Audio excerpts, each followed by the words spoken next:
ഓം നമഃശിവായ. ജ്യോതിഷ രത്നം ചാനലിലേക്ക് ഏവർക്കും സ്വാഗതം.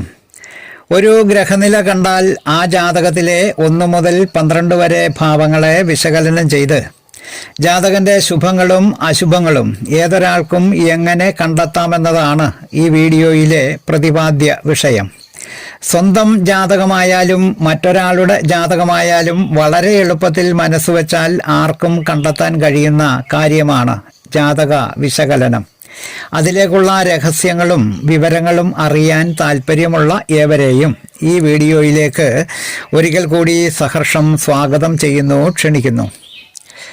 ല എന്ന് അടയാളപ്പെടുത്തിയ ഭാവം മുതൽ 12 ഭാവങ്ങളാണ് ഒരു ഗ്രഹനിലയിൽ ഉണ്ടാകുന്നത്. ലഗ്നഭാവം അഥവാ 1-ാം ഭാവം എന്നാണ് ഈ ഭാവത്തെ അറിയപ്പെടുന്നത്.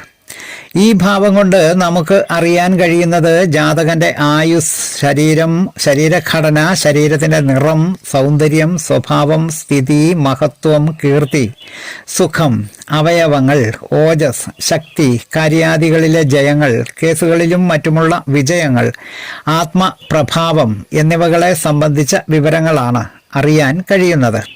അത് എങ്ങനെ എന്നാൽ ലഗ്നരാശിയുടെ അധിപനായ ഗ്രഹം ബലവാനായിരിക്കുക, സ്വക്ഷേത്രത്തിലോ ഉച്ചക്ഷേത്രത്തിലോ നിൽക്കുക, പാപഗ്രഹങ്ങളുടെ ദൃഷ്ടി ലഗ്നത്തിലേക്കും ലഗ്നാധിപനിലേക്കും ഇല്ലാതിരിക്കുക, ശുഭഗ്രഹങ്ങളുടെ ദൃഷ്ടി ലഗ്നത്തിലേക്കും ലഗ്നാധിപനിലേക്കും ഉണ്ടായിരിക്കുക, ലഗ്നത്തിൽ പാപഗ്രഹങ്ങൾ ഇല്ലാതിരിക്കുക, ലഗ്നത്തിൽ ശുഭഗ്രഹങ്ങൾ നിൽക്കുക, ലഗ്നഭാവത്തിന് ഇരുവശത്തെയും രാശികളിൽ പാപഗ്രഹങ്ങൾ ഇല്ലാതിരിക്കുക അഥവാ പാപമദ്യം ഇല്ലാതിരിക്കുക, ഇരുവശങ്ങളിലുമായി ശുഭഗ്രഹങ്ങൾ നിൽക്കുക അഥവാ ശുഭമദ്യം ഉണ്ടായിരിക്കുക.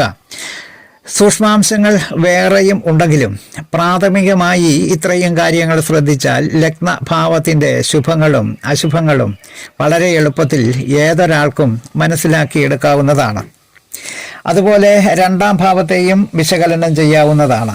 2-ാം ഭാവം കൊണ്ട് പ്രധാനമായും ചിന്തിക്കുന്നത് ജാതകന്റെ വിദ്യ സംബന്ധിച്ച കാര്യങ്ങളും അഥവാ വിദ്യാസ്ഥാനം, ധനം സംബന്ധിച്ച കാര്യങ്ങളും അഥവാ ധനസ്ഥാനം, കുടുംബത്തെ സംബന്ധിച്ച് വാക്ക്, സമ്പത്ത്, വലത്തെ കണ്ണിൻ്റെ കാഴ്ചയെ സംബന്ധിച്ച്, സത്യദീക്ഷ, ഭക്ഷണസുഖം, പൂർവികമായ സ്വത്തുക്കളെ സംബന്ധിച്ച വിവരങ്ങൾ, നിധി, നിക്ഷേപങ്ങൾ എന്നിവയെ സംബന്ധിച്ച ശുഭ അശുഭങ്ങൾ അറിയാൻ കഴിയും.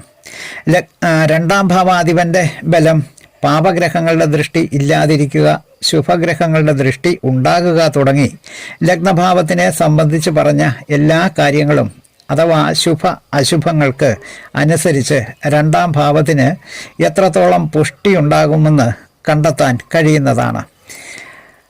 അതുപോലെ 3-ാം ഭാവം കൊണ്ട്, അതായത് സഹോദരസ്ഥാനം എന്ന് പൊതുവെ പറയും, ഈ ഭാവം കൊണ്ട് ചിന്തിക്കുന്നത് ജാതകന്റെ സഹോദരങ്ങളെ സംബന്ധിച്ചും ധൈര്യം, ശൗര്യം, ദുർബുദ്ധി, ഭക്ഷണം, ആഭരണം, കൈപ്പട, സ്വരമാധുര്യം, വലത്തെ ചെവി, വേലക്കാരി തുടങ്ങിയ കാര്യങ്ങളുടെ ശുഭാശുഭങ്ങൾ 3-ാം ഭാവത്തിൻ്റെ അധിപനായ ഗ്രഹത്തിൻ്റെ ബലവും 3-ാം ഭാവത്തിൻ്റെ പാപമദ്യം അഥവാ ശുഭമദ്യം, പാപയോഗം അഥവാ ശുഭയോഗം, പാപമദ്യം അല്ലെങ്കിൽ ശുഭമദ്യം തുടങ്ങിയ ലഗ്നഭാവത്തിന് പറഞ്ഞിരിക്കുന്ന എല്ലാ നിബന്ധനകളും പാലിച്ച് പരിശോധിക്കുന്ന പക്ഷം 3-ാം ഭാവത്തിൻ്റെ ശുഭ അശുഭങ്ങൾ മനസ്സിലാക്കിയെടുക്കാൻ ഏവർക്കും കഴിയും. അതുപോലെ 4-ാം ഭാവം കൊണ്ട് നമുക്കറിയാൻ കഴിയുന്നത് പ്രധാനമായും മാതൃസ്ഥാനത്തെ സംബന്ധിച്ചാണ്. കൂടാതെ സുഖം, വീട്, വീടിൻ്റെ നിർമ്മാണം, ബന്ധുക്കൾ, അമ്മാവൻ, അനന്തരവൻ, വാഹനം, മാതാവ്, വിദ്യാഭ്യാസം, നാൽക്കാലി സമ്പത്തുകൾ, ഭൂമി ലാഭം തുടങ്ങിയ കാര്യങ്ങളാണ് പരിശോധിക്കുന്നത്. ആദ്യം പറഞ്ഞ ശുഭ അശുഭത്വങ്ങൾ 4-ാം ഭാവത്തിൻ്റെ ബലം തുടങ്ങിയ കാര്യങ്ങളെ അടിസ്ഥാനപ്പെടുത്തി കണ്ടെത്താവുന്നതാണ്.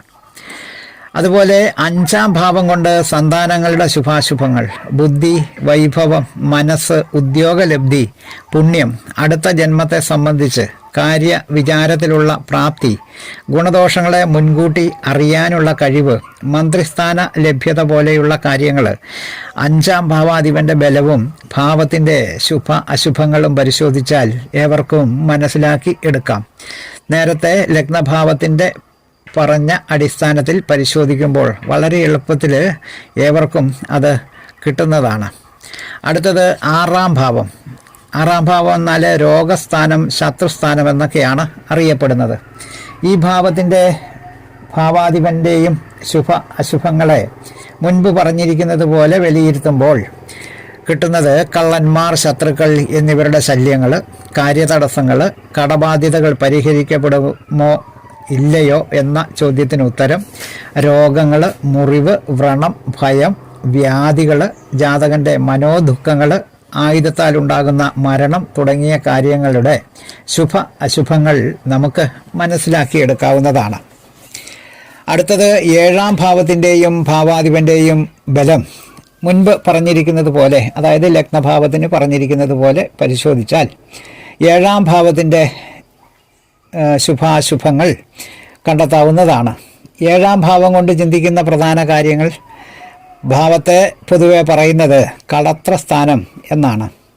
വിവാഹം, ദാമ്പത്യസുഖം, കാമവികാരം, ഭാര്യ ഭർത്താവ്, ആഗ്രഹങ്ങൾ, ക്രയവിക്രയം, ബിസിനസ്, പാർട്ട്ണർമാർ, കാര്യസാധ്യങ്ങൾ, ശീലഗുണം, ഔദാര്യം, ബഹുമാനം, സഞ്ചാരം, സന്താനങ്ങളുടെ ഗുണം തുടങ്ങിയ കാര്യങ്ങളുടെ ശുഭാശുഭങ്ങൾ ഈ ഭാവത്തിൻ്റെ പഠനത്തിൽ നിന്ന് മനസ്സിലാക്കിയെടുക്കാവുന്നതാണ്.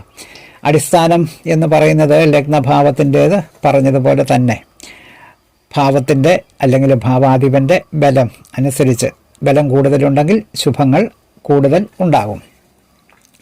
അതുപോലെ 8-ാം ഭാവം കൊണ്ട് ജാതകൻ്റെ ആയുസ്, അരിഷ്ടതകൾ, രോഗം, മരണം, കടം, ആപത്ത്, മനോവ്യാധികൾ, നാശം, അപവാദങ്ങൾ, വിഘ്നങ്ങൾ, ഉപജീവന മാർഗം തുടങ്ങിയ കാര്യങ്ങളുടെ ശുഭാശുഭങ്ങൾ ആദ്യം പറഞ്ഞ നിബന്ധനകളോടെ ഭാവാധിപൻ്റെ ബലം, ഭാവത്തിൻ്റെ സ്ഥിതി എന്നിവകൾ പരിശോധിച്ചാൽ മനസ്സിലാക്കിയെടുക്കാം. സ്ത്രീ ജാതകമാണെങ്കിൽ മംഗല്യം, ഭർത്തൃനാശം, വൈധവ്യം തുടങ്ങിയ കാര്യങ്ങളും 8-ാം ഭാവം കൊണ്ട് പരിശോധിക്കപ്പെടുന്നു. അതായത് ഇത്രയേ ഉള്ളൂ, ആ 8-ാം ഭാവത്തിന് ശുഭത്വം കൂടുതലുണ്ടെങ്കിൽ അവരുടെ ദാമ്പത്യ ജീവിതം മംഗളകരമായിരിക്കുമെന്നും, അതല്ല അശുഭത്വമാണ് കൂടുതൽ വരുന്നതെങ്കിൽ അവളുടെ മംഗല്യം, ഭർത്തൃനാശം, വൈധവ്യം തുടങ്ങിയ അവസ്ഥകളിലൂടെ കടന്നു പോകുന്നതാണ് എന്നും മനസ്സിലാക്കിയെടുക്കാൻ കഴിയും. അതുപോലെ 9-ാം ഭാവം ഭാഗ്യസ്ഥാനം എന്നാണ് 9-ാം ഭാവത്തെ പറയുക. പിതാവ്, പുത്രൻ, പുത്രൻ്റെ പുത്രൻ, ഭാഗ്യം, പൂർവജന്മ സുഹൃതം, സൽക്കർമ്മങ്ങൾ, ഗുരുക്കന്മാർ, ശുഭത്വം, ശ്രേഷ്ഠത, ശ്രേഷ്ഠന്മാരുമായുള്ള സമ്പർക്കം, ഔഷധസേവ ഫലിക്കുമോ ഫലിക്കാതിരിക്കുമോ, കുലീനത്വം അഥവാ വംശമഹത്വം, ദാനധർമ്മങ്ങൾ തുടങ്ങിയ കാര്യങ്ങൾ 9-ാം ഭാവത്തിൻ്റെയും ഭാവാധിപൻ്റെയും ബലാബലങ്ങൾ മുൻപ് പറഞ്ഞതുപോലെ പരിശോധിക്കപ്പെടുമ്പോൾ നമുക്ക് മനസ്സിലാക്കിയെടുക്കാവുന്നതാണ്. അടുത്തത് 10-ാം ഭാവമാണ്. കർമ്മസ്ഥാനമെന്നാണ് 10-ാം ഭാവത്തെ പറയുക. ഈ ഭാവം കൊണ്ട് തൊഴിൽ, ഉദ്യോഗം, സൽകീർത്തി, ബഹുമാന്യത, ആജ്ഞാശക്തി, അന്തസ്സ്, മേധാവിത്വം, വിജ്ഞാനം, ധനപ്രാപ്തി, കർമ്മ കുശലത തുടങ്ങിയ കാര്യങ്ങളുടെ അശുഭങ്ങൾ 10-ാം ഭാവാധിപൻ്റെ ബലം, ഭാവത്തിൻ്റെ സ്ഥിതി തുടങ്ങിയ കാര്യങ്ങളിൽ നിന്ന് മനസ്സിലാക്കി എടുക്കാവുന്നതാണ്. അടുത്തത് 11-ാം ഭാവം ലാഭസ്ഥാനമാണ്. പല വിധത്തിലുള്ള ധനലാഭം, സമ്പാദ്യം, ജ്യേഷ്ഠ സഹോദരങ്ങളെ സംബന്ധിച്ച കാര്യങ്ങൾ, ഇടത്തെ ചെവിയുടെ ശുഭാശുഭങ്ങൾ, അതുപോലെ കേസുകളിലെയും മറ്റും വിജയങ്ങൾ എന്നിവകളുടെ ശുഭാശുഭങ്ങൾ മുൻപ് പറഞ്ഞതുപോലെ തന്നെ 11-ാം ഭാവാധിപൻ്റെയും ഭാവത്തിൻ്റെയും ബലം കൊണ്ട് അറിയാൻ സാധിക്കുന്നതാണ്. അടുത്തത് 12-ാം ഭാവം. അത് ജാതകൻ്റെ ചെലവുകളെ സംബന്ധിച്ചുള്ള സൂചനകൾ തരുന്ന ഭാവമാണ്. വ്യയസ്ഥാനം എന്നാണ് പൊതുവെ ഇതിന് പറയുന്നത്. ഈ ഭാവം കൊണ്ട് വ്യയം, അതായത് ചെലവുകൾ, ദുഃഖം, മരണം, നാശം, സഞ്ചാരം, വേണ്ടപ്പെട്ടവരുമായുള്ള വിരഹം, വിദേശവാസം, ദാരിദ്ര്യം, ധനനാശം, സ്ഥാനഭ്രംശം, അംഗവൈകല്യങ്ങൾ, ബന്ധനം, ജയിൽവാസം, വിവാഹമോചനം, കേസുകളിലെ തോൽവി, പരീക്ഷകളിലുള്ള തോൽവി, രഹസ്യമായിട്ടുള്ള ജീവിതം, പ്രവർത്തനത്തെ സംബന്ധിച്ച കാര്യങ്ങൾ, രാഷ്ട്രീയക്കാരുമായി ബന്ധപ്പെട്ട പൊതുജന രോഷം, മോക്ഷം തുടങ്ങിയ നിരവധി കാര്യങ്ങൾ 12-ാം ഭാവത്തിൻ്റെയും ഭാവാധിപൻ്റെയും ബലാബലങ്ങൾ പരിശോധിച്ച് മനസ്സിലാക്കാവുന്നതാണ്.